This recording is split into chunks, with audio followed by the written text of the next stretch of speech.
Sa botong 247 na pabor at 3 hindi pabor, aprobado na sa Kamara sa third and final reading ang House Bill 8418 o ang panukalang nagbibigay ng kapangyarihan sa Pangulo para bawasan o suspindihin ang excise tax sa produktong petrolyo. Ang detalye niyan mula kay Jeremy Piscano. With 247 members voting in affirmative, 3 in negative, and 0 abstention, House Bill number 8418 is hereby approved for the third and final reading.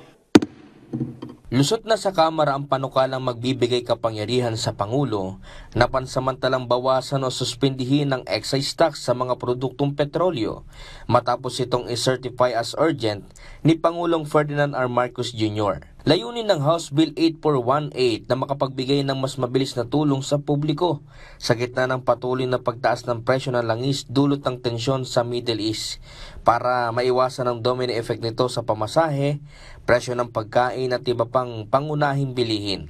Sa ilalim ng panukala, maaaring ipatupad ang suspensyon o pagbabawas ng buwis kapag umabot sa $80 kada bariles ang average na presyo ng Dubai crude oil sa loob ng isang buwan, o kapag may idineklarang national emergency na nagdudulot ng matinding pagtaas ng presyo ng petrolyo sa bansa.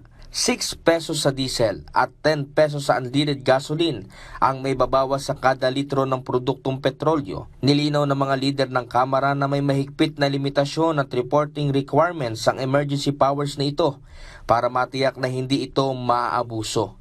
Maaari lamang itong ipatupad ng hanggang 6 na buwan at hindi lalampas sa 1 taon ang kabuuang panahon ng suspensyon o pagbabawas ng buwis. Samantala, isinumite ni Manila 2nd District Representative Rolando Valeriano ang House Resolution 879 na naglalayong hikayatin ng pamahalaan na magpatupad ng mga emergency intervention na pansamantalang magbabawas ng toll fee sa mga national expressway.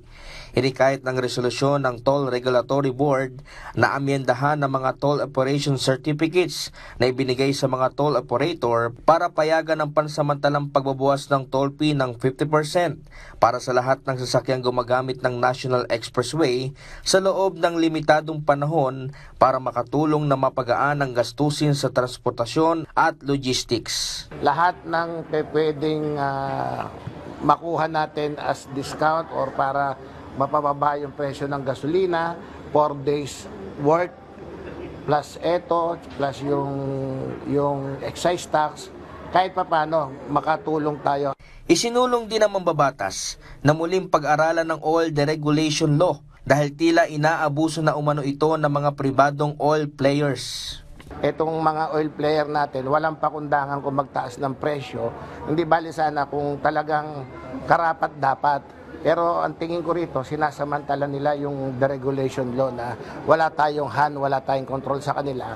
Aprobado na sa ikalawang pagbasa ng Kamara ang pagbibigay ng kapangyarihan sa Presidente na suspindihin ng biofuel blending kapag 5% ng mas mahal ang presyo ng blended fuels kesa sa pure blend gasoline.